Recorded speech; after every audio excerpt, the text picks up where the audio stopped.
Hi everyone, I welcome you all to our channel. तो आज हम 17 मई 2020 की जो इम्पोर्टेंट न्यूज़ है वो डिस्कस कर लेते हैं।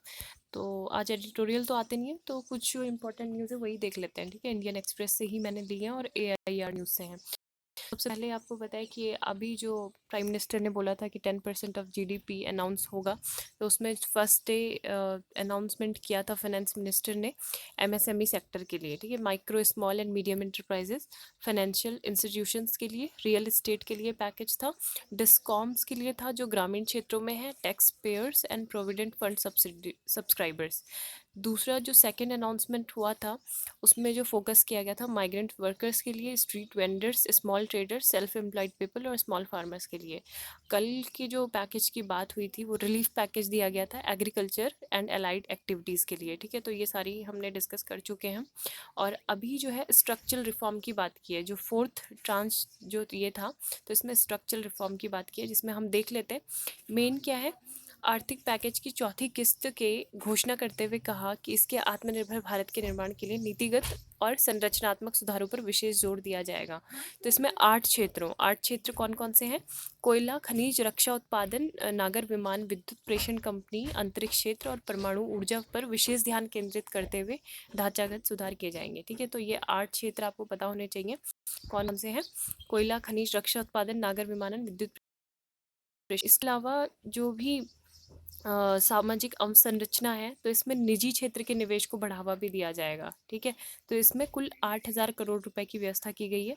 और इसके अलावा अगर हम स्पेस की बात करें तो भारतीय अंतरिक्ष क्षेत्र खोलने की घोषणा करते हुए केंद्रीय मंत्री ने कहा कि इससे अंतरिक्ष संबंधी गतिविधियों में निजी क्षेत्र की भागीदारी को बढ़ावा मिलेगा। तो इस फैसले का मुख्य उद्देश्य क्या होगा? भारतीय अंतरिक्ष अनुसंधान संगठन की सुविधाओं और अन्य संसाधनों का इस्तेमाल निजी क्षेत्र की क्षमता बढ़ाने के लिए करना, और तारामंडल की भविष्य की योजना और बाह्य अंतरिक्ष यात्रा को भी निजी क्षेत्र के लिए खोल दिया गया है। ठीक है, तो इससे क्या होगा? भूस्थानिक डाटा नीति का उदारीकरण होगा और टैक उद्यमियों को दूर संवेदी डाटा उपलब्ध होगा। तो ये चीज़ है। परमाणु ऊर्जा क्षेत्र में बड़े सुधार की घोषणा करते हुए चिकित्सा संबंधी उपकरणों के उत्पादन के लिए सार्वजनिक निजी भागीदारी के आधार पर अनुसंधान रिएक्टर स्थापित किए जाएंगे। इससे क्या होगा? कैंसर और अन्य बीमारी, जो गंभीर बीमारियां होती हैं, उनके किफ़ायती इलाज के रास्ते भी खुल सकेंगे। ठीक है, तो एक तो यही याद रखना है कि सेल्फ रिलायंट इंडिया जो मूवमेंट है उसके अंतर्गत जो कैंपेन चला है, आत्मनिर्भर भारत कैंपेन, तो उसके अंतर्गत ये पैकेजेस जो है 20 लाख करोड़ का, ये ही डिस्ट्रीब्यूशन इसका हुआ है। 4 ट्रांस जो थे इसके थे। ठीक है, मतलब 4 पार्ट थे। 10% ऑफ इंडियाज GDP, जिसमें MSME, दूसरा जो एग्रीकल्चर उनके लिए था, और तीसरा जो अभी अभी चौथा जो है ये अनाउंसमेंट हुआ है। ठीक है, recently coal minerals, defence production, civil aviation, power distribution companies और space sector and atomic energy. तो ये सारी चीज़ें। और दूसरी चीज़ ये कि फॉरेन डायरेक्ट इन्वेस्टमेंट जो लिमिट है in defence manufacturing under automatic route will be raised 49% से 74% ये बढ़ा दी गई है, ताकि मतलब हम क्या करें, जो भी हमारे जो डिफेंस इक्विपमेंट होंगे, पहले हम क्या करते थे, इंपोर्ट करते थे उनका विदेशों से, लेकिन अब हम एक उनकी स्पेशल एक लिस्ट रिलीज़ करेंगे जो भी हमारे इक्विपमेंट्स हैं, और हम इंडिया में ही मैन्युफैक्चरिंग करने का उनको सोचेंगे। ठीक है, बनाने की, मेक इन इंडिया के तहत ये होगा। और ये सारी चीज़ें तो हमको इंपोर्ट करने की इनको ज़रा सी भी ज़रूरत नहीं होगी, इंडिजिनियस प्रोडक्शन ये होगा। ठीक है, within the country, notify air voice timelines to ban such imports. तो ये है, अभी गवर्नमेंट रिसेंट में नोटिफाई भी कर देगी। ठीक है, इसके अलावा जो आज की जो इम्पोर्टेंट न्यूज़ है, हाँ, 16 मई को अंतर्राष्ट्रीय शांति और एकजुटता दिवस भी मनाया जाता है। 2017 से यूनाइटेड नेशन ने इसकी शुरुआत की थी। वैश्विक स्तर पर शांति, सहिष्णुता, समावेश, समझ और एकजुटता को बढ़ावा देने के लिए इस दिवस की घोषणा की गई थी। ठीक है, तो और कल जो था 16 मई को नेशनल डेंगू डे भी था। ठीक है, नेशनल डेंगू डे। इसके अलावा निर्मला सीतारमण ने आत्मनिर्भर भारत के 8 क्षेत्रों में बता चुकी हूँ मैं ऑलरेडी। कोयला क्षेत्र में वाणिज्यिक खनन को राजस्व बंटवारे के आधार पर मंजूरी, 50,000 करोड़ का इसमें निवेश होगा। मतलब मेन हमें ये पता होना चाहिए कि कौन कौन से सेक्टर में स्ट्रक्चरल रिफॉर्म की बात की है। ठीक है, पैकेज तो ऐसे कहीं पे भी नहीं पूछा जाएगा कि कितना पैकेज किसको मिला है, वो उनके लिए ही बेनिफिशियल है जो इस क्षेत्र से संबंधित कार्य कर रहे हैं। ठीक है, जिनको मिल रहा है। फिर रक्षा विनिर्माण क्षेत्र में स्वचालित रूप से प्रत्यक्ष विदेशी निवेश की सीमा 49 से बढ़ाकर ऑलरेडी हो गई है। कोविड-19 जो मरीज हैं उनके स्वस्थ होने की दर 35% से अधिक हुई है। और वंदे भारत मिशन के दूसरे चरण में दुबई से 177 यात्रियों को लेकर विशेष जो विमान है वो कोच्चि पहुंचा। ठीक है, अंतर्राष्ट्रीय दिवस परिवार दिवस भी था 15 मई को। International days of families.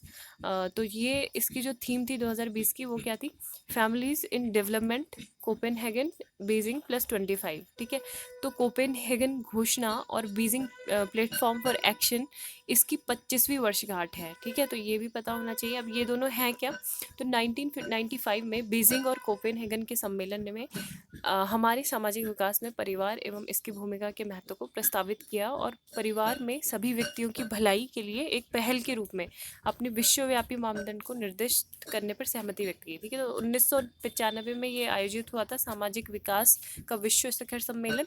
इस टाइम पे मतलब यही था कि लोगों को मतलब विकास का केंद्र में रखा गया था। ठीक है, देशों ने बीजिंग घोषणा में मेन क्या था, महिलाओं पे फोकस किया गया था। 1995 में चौथा विश्व सम्मेलन बीजिंग में हुआ था। इसमें यही बोला गया कि जो पुरुष और महिलाएं हैं उनकी समानता को बढ़ावा देने पर यह आधारित था। ठीक है, दूसरा चीज़ 1993 में 15 मई को अंतर्राष्ट्रीय परिवार दिवस के रूप में घोषित किया गया और सबसे पहले से 15 मई 1994 को मनाया गया था। ठीक है, तो ये चीज़ है।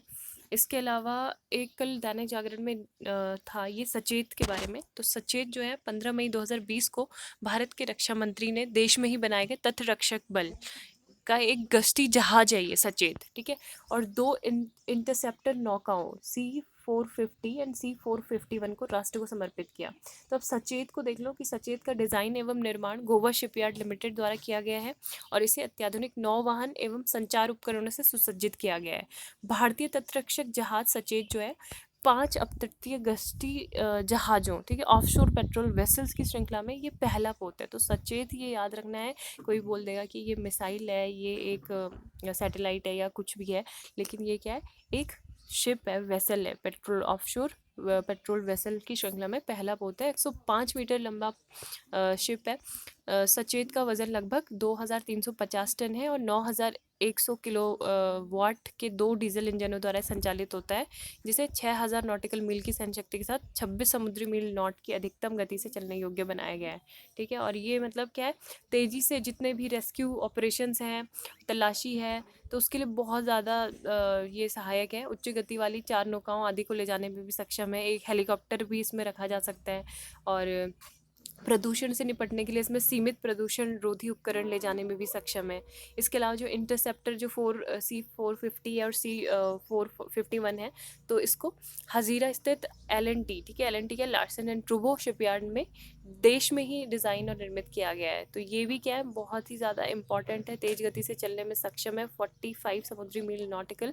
इसे उच्च गति अवरोधन तट के निकट कम तीव्रता के समुद्री अभियानों के लिए तैयार किया गया है। ठीक है, तो जवाबी कार्रवाई के लिए ये जो है बहुत ज़्यादा ही इम्पॉर्टेंट है। हमारी देश की सामरिक और जो समुद्री सुरक्षा है उसके लिए इम्पॉर्टेंट है। एक इवेंट बोट मेलवेयर है। ठीक है, तो ये क्या है, सर्ट इन आपको पता होगा, Indian computer emergency response team. ठीक है, तो इन्होंने एक इवेंट बोट, ये मेलवेयर है, तो इसको लेकर एक चेतावनी रिलीज की है कि यह वायरस जो है लोगों की बैंकिंग संबंधी जानकारियां चुराने के उद्देश्य से काफ़ी तेज़ी से फैल रहा है। ठीक है, तो इवेंट बोट क्या है, एक प्रकार का ट्रोजन मेलवेयर है जो थर्ड पार्टी एप्लीकेशन के प्रयोग से उपयोगकर्ता के सिस्टम में पहुंच सकता है। ठीक है, तो अब ट्रोजन मेलवेयर क्या होता है, ट्रोजन मेलवेयर ऐसा मेलवेयर या फिर वायरस होता है जो एक टाइम पे तो ऐसा लगता है कि ये लीगल है, ठीक है, वैध है, किंतु असल में इसका जो निर्माण होता है उपयोगकर्ता के सिस्टम को नुकसान पहुंचाने के लिए किया जाता है।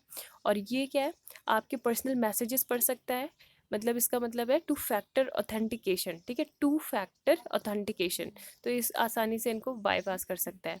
अब जो मेलवेयर होते हैं वो किसी कंप्यूटर को नुकसान पहुंचाने के उद्देश्य से निर्मित किया जाने वाला क्या होता है, एक प्रकार का सॉफ्टवेयर होता है जो आपकी बहुत ज़्यादा सेंसिटिव आपकी पर्सनल इन्फॉर्मेशन वो चुरा सकता है। आपकी प्रोफेशनल जितने भी आपके कंप्यूटर में हैं, आपकी जॉब से रिलेटेड या पर्सनल लाइफ से रिलेटेड, तो वो क्या कर सकता है, ये सब उसको चुरा लेता है और धीरे धीरे कंप्यूटर स्लो हो जाता है। ठीक है, तो इवेंट बोट मेलवेयर।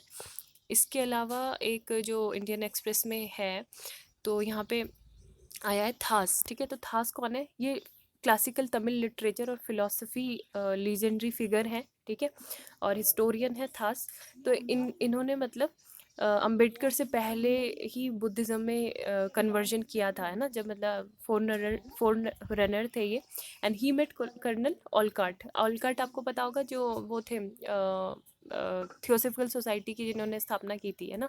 तो इन्होंने 1898 में उनके साथ मिलकर his help is reestablishing Tamil Buddhism, तो तमिल बुद्धिज़्म को इन्होंने रीस्टैब्लिश करने की बात की थी।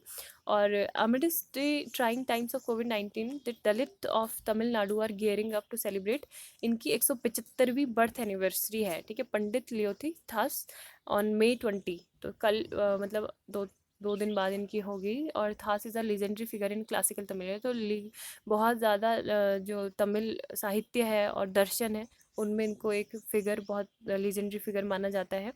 इन्होंने प्रैक्टिस किया था सिद्धा सिस्टम ऑफ मेडिसिन, ठीक है। तो इन्होंने इंग्लिश, संस्कृत और पाली इन सब चीज़ों में ये लिखा था। और ट्राइबल्स जो थे इनको ऑर्गेनाइज किया था इन्होंने, नीलगिरी के जो आदिवासी थे 1870 में, उसमें इन्होंने अद्वैतानंदा, ठीक है, अद्वैतानंदा सभा 1876 को ये इस्टेब्लिश की थी। तो ये बहुत ज़्यादा इंपॉर्टेंट है। मैगजीन भी इन्होंने लॉन्च की थी, Dravida Pandian along with Rev John Rathinam in 1885, ठीक है। तो ये सारी चीज़ें। और इन्होंने ये बोला था कि अनटचेबल्स वर नॉट हिंदूज, और ये सब कास्ट आइडेंटिफिकेशंस के खिलाफ थे, ठीक है। तो यही मतलब इनके बारे में आप ये देख सकते हो, और भी काफ़ी सारी कुछ बातें हैं। और Thass also extensively wrote on classical Tamil literature, तो इन्होंने बायोग्राफी और बुद्धा और जनरल, इन सारी चीज़ों पे बहुत कुछ लिखा हुआ है। He was also pioneer prior to Ambedkar and criticize Swarajya movement, ठीक है, स्वराज मूवमेंट को इन्होंने क्रिटिसाइज़ किया था। और जो कास्ट, रिलीजन, एजुकेशन, वेल्थ है, इन्होंने काफ़ी ज़्यादा मतलब ये 4 काइंड्स ऑफ जो एरोगेंस है ये सब इन्होंने लिखे थे।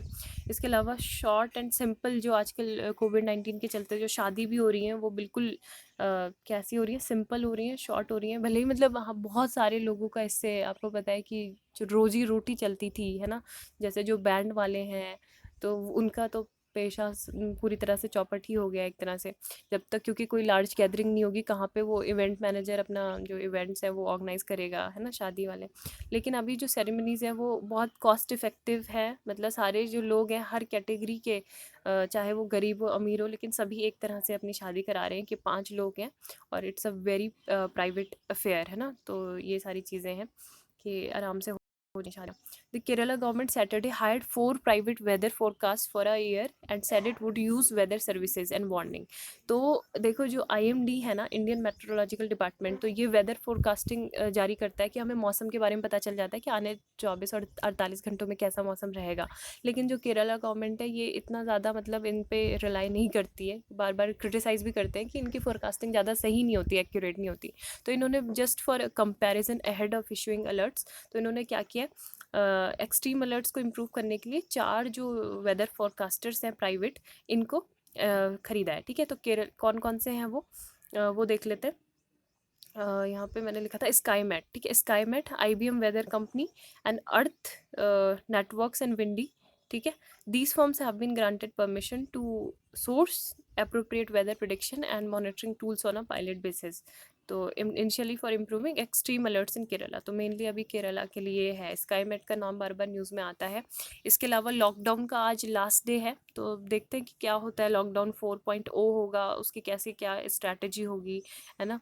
और अगर हम अभी बात करें कोरोना वायरस के एक्टिव केसेस की, तो चाइना की जो टैली है उसको हमने सरपास कर लिया है, बहुत ज़्यादा चाइना से भी हम ऊपर चले गए हैं। और 85,940 इन्फेक्शंस अब एट प्रेजेंट हैं, जिसमें से डेथ 2,752 लोगों की हुई है।